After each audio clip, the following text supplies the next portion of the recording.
ఒక స్టార్ చేయాలంటే నిజంగా ఎంతో ఖర్చు అవుతుంది. గవర్నమెంట్ కూడా ఇనిషియేషన్ తీసుకుని చేస్తే చాలా ఖర్చు అవుతుంది. వీళ్ళందరూ చాలా ఒక మహిళ మీద గౌరవంతో, అమ్మ మీద రెస్పెక్ట్తోని, ఒక ఆడపిల్లని మనం కాపాడుకుందాం అనే ఒక ఉద్దేశంతో చేసినందుకు మీరు వచ్చి మీరంతా అప్రిషియేట్ చేసినందుకు చాలా థ్యాంక్స్. ఎందుకంటే చాలా మందికి వెళ్ళాలి, ఇది ఒక మీడియా పరంగా కూడా వెళ్ళాలి.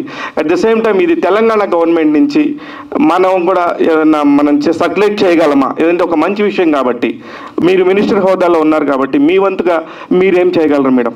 తప్పకుండా మా శాఖ నుంచి కూడా మా డిపార్ట్మెంట్ కానీ, అదేవిధంగా INPR మినిస్టర్గా పొంగులేటి శ్రీనివాసరెడ్డి గారు కూడా ఉన్నారు, వారితో కూడా మాట్లాడి ఇది ఏ రకంగా సర్క్యులేట్ చేయాలనేది డిస్కస్ చేసి తప్పకుండా పబ్లిక్ వెళ్ళడానికి గవర్నమెంట్ తరఫున మేము ఇనిషియేట్ తీసుకుంటామని తెలియజేస్తాం. మేడం ఒకసారి లాస్ట్ క్వశ్చన్ ఒకటే విషయం చెప్తున్నాను. తనకి యాక్చువల్లీ హిందీలో కూడా చేశాం. ప్రెసిడెంట్ గారికి December 3rd నాడే అప్లై చేశాం PS2 ప్రెసిడెంట్కి. దురదృష్టం కొద్దీ ఇప్పటివరకు రిప్లై రాలేదు.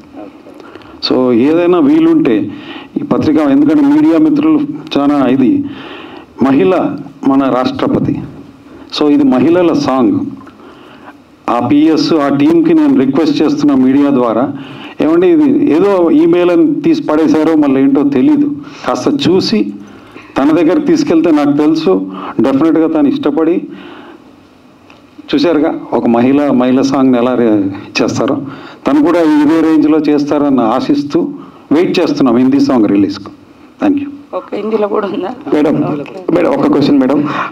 ఇప్పుడు సినిమా ముందు ప్రతి ఖచ్చితంగా ధూమపానం, మద్యపానం నిషేధించండి అని చెప్పి మనం ఒక డిస్క్లైమర్ రాస్తున్నట్టుగానే దీన్ని కూడా ఖచ్చితంగా ఎక్కడైనా చేస్తే కరెక్ట్గా ఉంటుందేమోనని నా అభిప్రాయం. నాకు కూడా అలాంటి అభిప్రాయమే ఉంది. బట్ నేను కూడా తప్పకుండా మా CM గారితో లేకుంటే INPR మినిస్టర్ గారితో డిస్కస్ చేసి తొందరలోనే మీకు మళ్ళీ రిప్లై ఇస్తాను తెలియజేస్తాను. Thank you and salute madam.